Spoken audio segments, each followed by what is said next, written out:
Hello, yo, welcome to the channel. It's Rad from Radko Tarot. And in this whole video, we are going to look into Taurus Sun, Taurus Moon, and as well Taurus Rising. Weekly general tarot reading March 15th up until March 21st, 2021.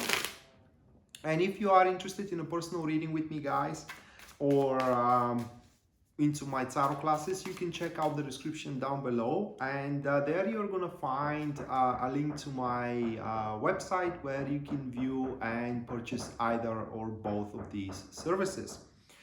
So with that being said, moving to the general reading of the week for you, the first card that we do have for you, that is going to be Six of Pentacles.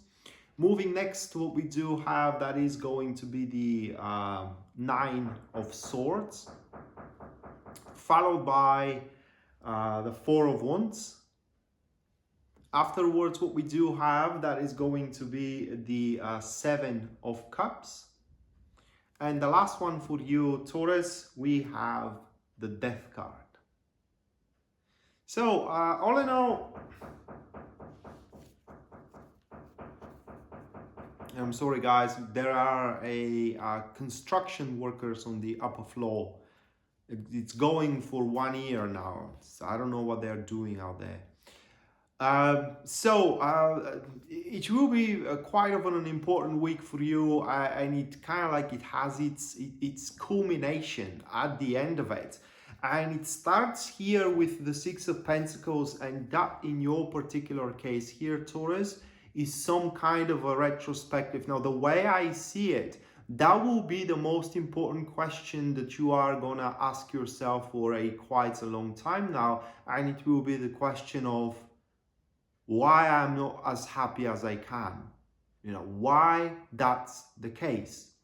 And with the Six of Pentacles, what realization many of you or most of you are gonna come about?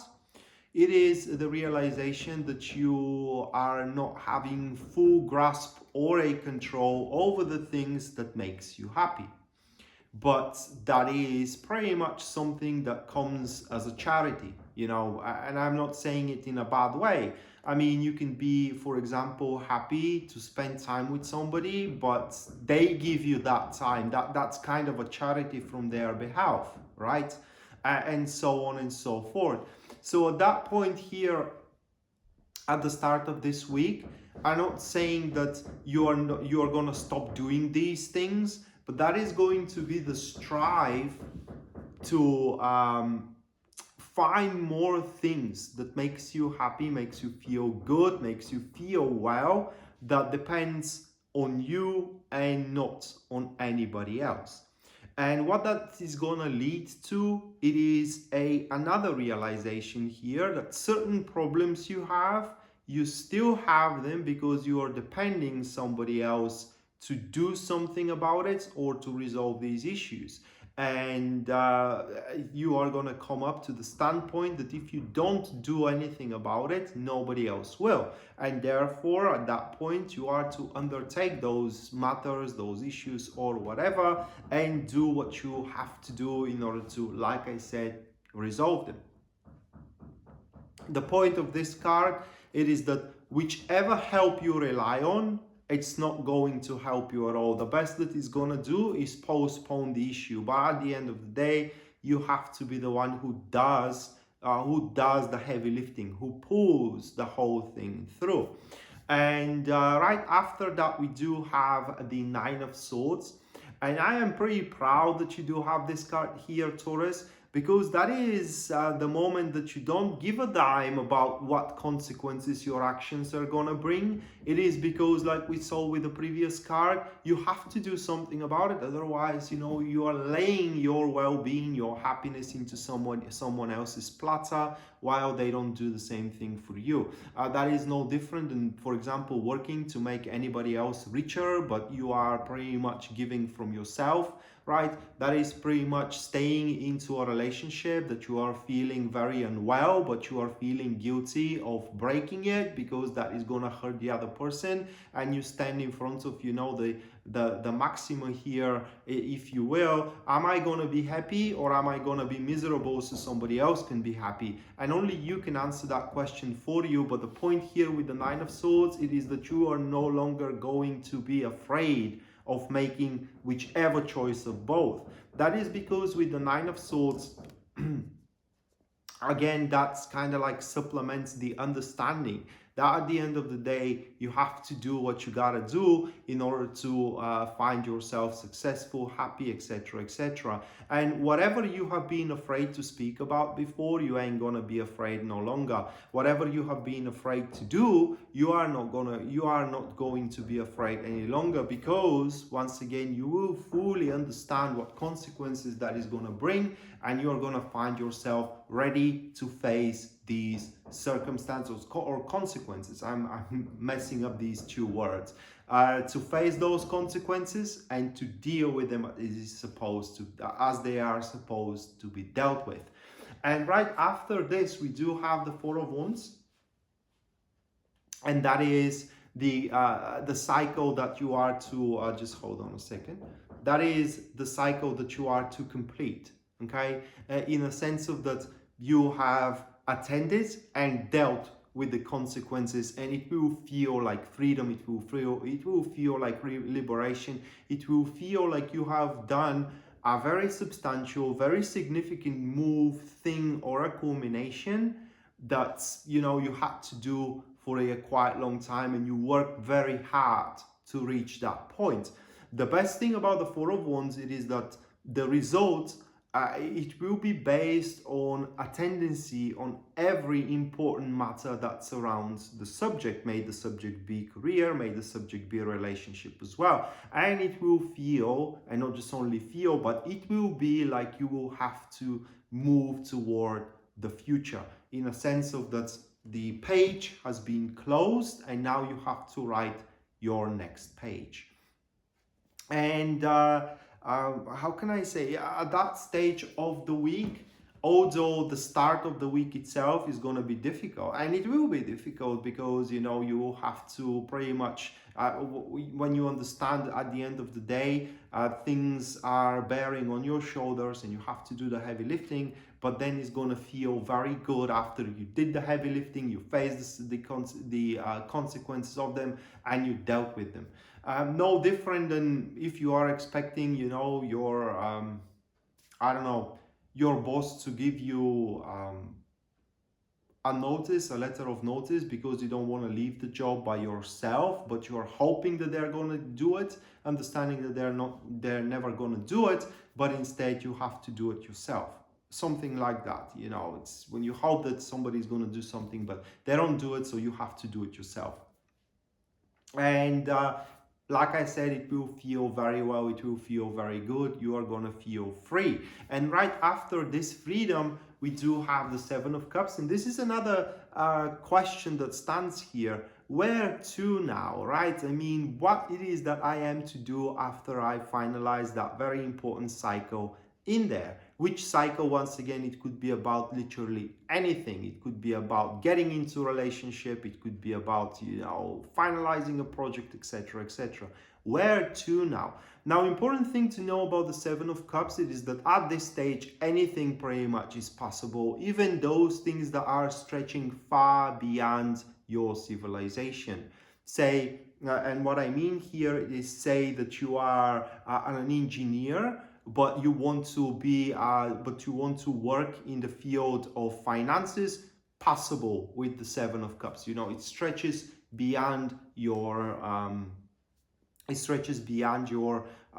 civilization. The thing, however, it is the preparation. Now, with the Seven of Cups, you should not straight to take few steps in a straight of one, but instead you gotta take it slowly, you gotta take it step by step, because with the Seven of Cups, guys, it's very easy to overlook things. It's very easy to pretty much be on the cloud nine, not realizing what is happening in reality. And that's why the Seven of Cups, It's in some cases is associated with alcohol, drugs, and so on and so forth, which is a very primitive interpretation of the card. Usually the card is associated with being in such a good place, believing into the bright future, not realizing that there is still madness out there. There is still things that can go wrong, and when they go wrong, you end up quite disappointed, but that disappointment can only bounce you back at the starting point and you can try anew. But again, who needs to be disappointed, right? So instead of being on the cloud nine at that point, it's best to be grounded, it's best to be objective, it's best to take your dreams as the seeds growing rather than something that it is meant to happen, because it's not meant necessarily to happen. You can mean it to happen, but it will demand your attendancy, it will demand your performance, it will demand your devotion as well. And that brings you at the end of the week where we do have Death card. And that refers to the newly found ambition here with the Seven of Cups, where to. And the Death card pretty much points that when you do define where to from now on moving forward, okay, you are also going to come to the conclusion that there are many things that you are bringing from the past that happen to be just a burden, nothing else but that. So the Death card marks here at the end of the week for you, it marks the natural end of certain matters. That could be the natural end of a habit of yours where it no longer is productive and you have to pretty much let it go. It can be a natural end of a love as well, right? Where at the end of the week you kind of like admit to yourself that you no longer love this or that person. It could be as well the end of a singularity, meaning that at the end of the week you kind of finally admit to yourself that you do love somebody, and you cannot deny it any longer. But it could be as well at the end of the week where you realize that this job you're working is no longer the job that it's about to fulfill your expectations, so you will have to start looking for another job. Thing is that with the Death card, there are going to be things in flux and they need to be changed. They need to, because they are already exhausted, they are already dead. And you should not struggle for that, but instead give it freely, because they are to be replaced with new matters, new stuff that are going to thrive. They are new life. Death works through substitution. If you do give up on some kind of a romantic relationship because it's now dead and it has no progression whatsoever, it will be replaced with another. So if you are asking yourself, if I let go of this one, am I ever gonna find love? Yes, you will. Yes, you will. If you give up on a job that you thought is good, but it seems that you never make progress, and you ask yourself, am I ever going to find such a good job like this one? Yes, you will. Again, you will, because that works through substitution. If you look at the traditional deck, you can see where the fourth horseman of the apocalypse comes about, and you do have an emperor who died, but there is another one coming, so the empire stays. And yes, it will be replaced with the same thing, but bigger, more thriving, if I may say it that way. A new thing that is same as the one, or from the same narrative of the one that you let go of, and it will be thriving. If you give up on one habit that no longer works for you, you are going to replace it with another habit. Say you are a smoker, right? And you find out that you have to go to the gym. Smoking no longer works there, does it? So you have to give up on that. But instead of smoking, you can build up another habit, like for example, drinking shakes or whatever, whatever floats your boat. Thing is that you should not be resilient toward those aspects of flux which are going to be around, because they need to be let go of. But nonetheless, here, Taurus, this week, guys, a major conclusion towards the end of it, and then that conclusion is going to lead you to a huge perspective for you that it will be seem unreal or somewhat seemed unreal beforehand but isn't real no longer, and you will have to make some changes in order to accomplish it, but these changes are going to ultimately be for the greater good, to you, that is. So that being said, this was your weekly general tarot reading, Taurus, a March 15th up until March 21st 2021. Hopefully you do enjoy it and you do like it, guys, and we are to see each other next time. Until then, bye.